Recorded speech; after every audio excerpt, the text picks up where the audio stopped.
la Ciudad de Buenos Aires, vos sabés, se Sí. viene perdiendo en la gestión de Macri primero, de Larreta después, ya más de 10 puntos de presupuesto educativo, Sí. y la pandemia ha expresado con toda crudeza las desigualdades educativas en la Ciudad de Buenos Aires. Sí. Hoy lo charlábamos y bueno, compartíamos, decía, ese panel con Fórum Infancias, con especialistas, en torno a este debate, ¿no? La vuelta a clase. Hace muy poquito compartíamos también un informe de la Universidad Popular del Movimiento Barrios de Pie, que relevó que en la Ciudad de Buenos Aires, en los barrios populares, el 70% de niños, niñas y adolescentes no tienen dispositivo, Sí. el 82,5% no tienen garantizada la conectividad de Internet. Sí. Bueno, prácticamente lo que se ha impreso han sido los cuadernillos del Ministerio de Educación de la Nación, que ahora además ha planteado poder dar a la Ciudad de Buenos Aires 6.500 dispositivos, ya que la ciudad estaba planteando que los estudiantes que habían quedado desvinculados de la escuela tuviesen que ir a acercarse a alguna escuela de cercanía para tener acceso a una computadora, cosa que en el grado de contagios de Sí. COVID-19 que hoy tenemos era exponer a la población más vulnerable a un doble riesgo. Sí. Entonces, la verdad es que creemos que todas las desigualdades en la Ciudad de Buenos Aires es una ciudad muy rica, Sí. y también es una ciudad profundamente desigual, ¿no? Entonces tenemos muchos pibes de los barrios populares, de las villas, que están hoy con una discontinuidad, a pesar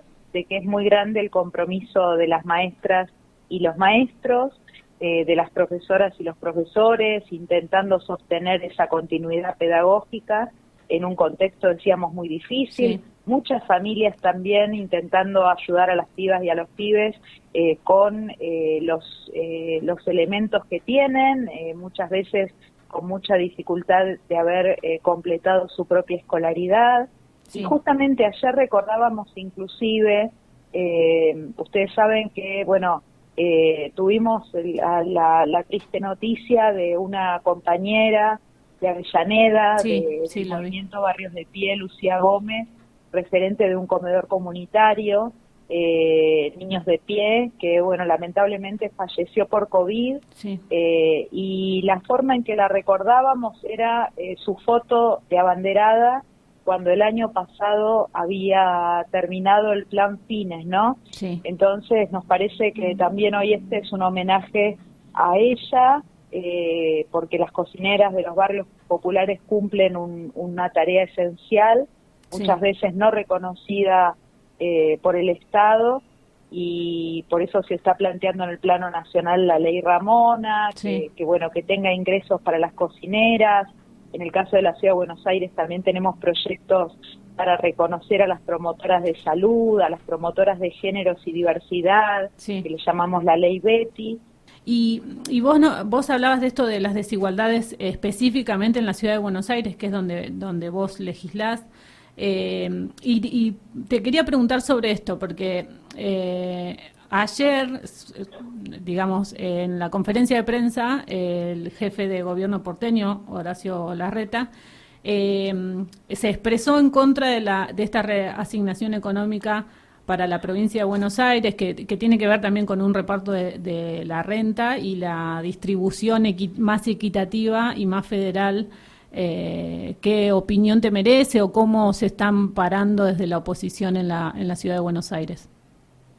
Mira, sí, justamente ayer tuvimos sesión en la legislatura porteña y este tema estuvo en el centro del debate. Sí. Lamentablemente tuvimos que escuchar algunas intervenciones del oficialismo de la ciudad que dejaron mucho que desear, porque no pudimos lograr que se aprobara una declaración de repudio por la situación que se vivió en la provincia de Buenos Aires, en la Sí. propia gobernación y luego en la Quinta de Olivos, asediando al gobernador de la provincia y luego al presidente con bueno, un reclamo que más allá que un reclamo como fue el reclamo salarial o en relación con la capacitación o con los materiales de protección o el fortalecimiento, digamos, de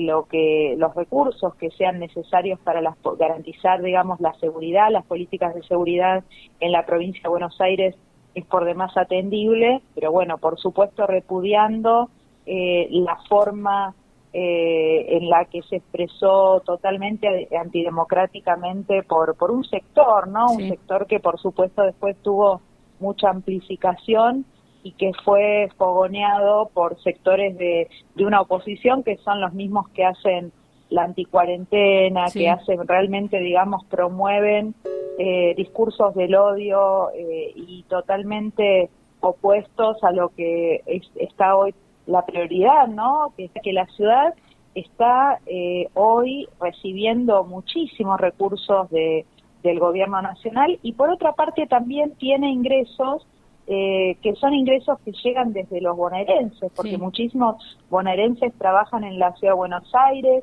y dejan allí también sus impuestos, sus ingresos brutos. Sí. Entonces, tenemos que pensar más federalmente, tenemos que pensar además metropolitanamente, porque mejorar la seguridad en la provincia de Buenos Aires también redunda en mejorar la seguridad de la ciudad. Sí. Y bueno, creo que en ese sentido, por lo menos nosotros tratábamos de intervenir ayer y bueno, lamentamos no haber podido sacar una de conjunto, ¿no es cierto?, un proyecto de declaración que planteara con mucha claridad el repudio al atentado contra la democracia que significaron las manifestaciones de los últimos días. Sí. Y que lamentablemente el tema de la coparticipación en la que teníamos posturas distintas sí. haya impedido que coincidiéramos en algo que era muy importante y que no tenía que ver con las posiciones partidarias, sino que tiene que ser algo que nos unifique a todos y a todas. ¿Qué perspectiva crees que hay para la pospandemia? Porque sabemos que también el gobierno nacional, en este caso, tenía un montón de perspectivas hacia adelante, teníamos proyectos que la pandemia quizás truncó o relegó. ¿Qué te parece respecto a la educación específicamente, de una educación que sea popular, que iguale, ¿no?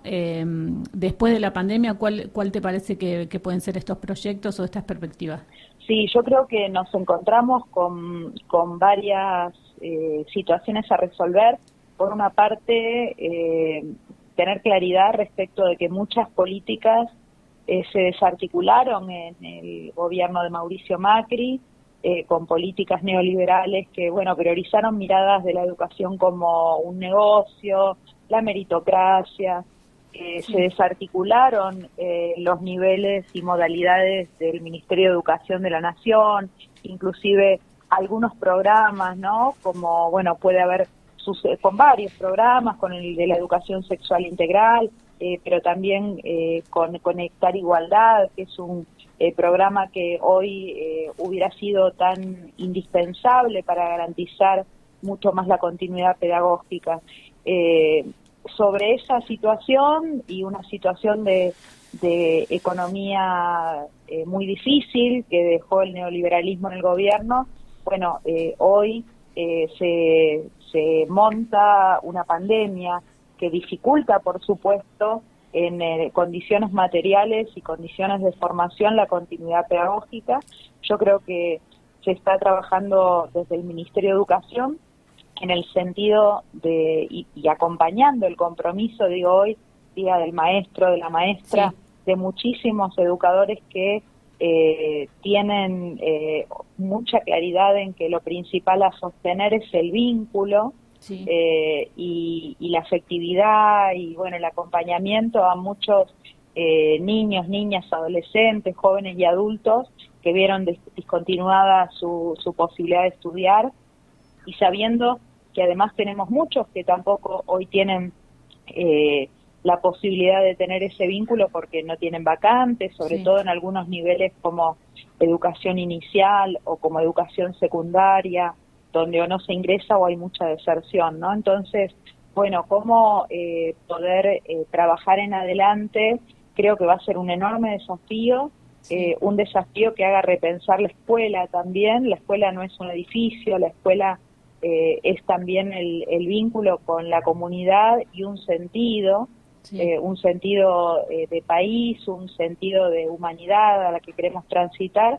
Y bueno, creo que la pandemia en este sentido interpela muchísimo a las y los educadores, y que sin duda va a interpelar también y está interpelando a las políticas públicas. Creo que es importante que nosotros podamos también, porque por un buen tiempo esto va a tener esas características, podamos transitar la virtualidad entendiendo que es un dispositivo, es un espacio distinto, desde donde poder vincularnos en lo pedagógico, pero que justamente creo que ahí también se dirimen algunas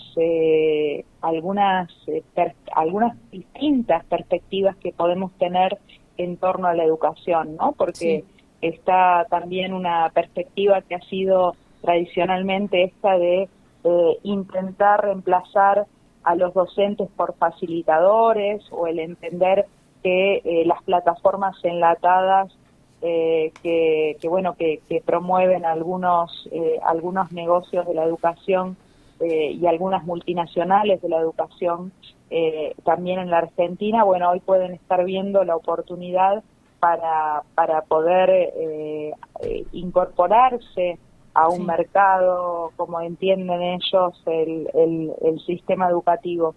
Y creo que justamente está en los educadores y educadoras, en las y los pedagogos, en todos aquellos que están comprometidos con las políticas públicas inclusivas y de calidad para las mayorías, y creativas, y escuchando a las comunidades y a los educadores.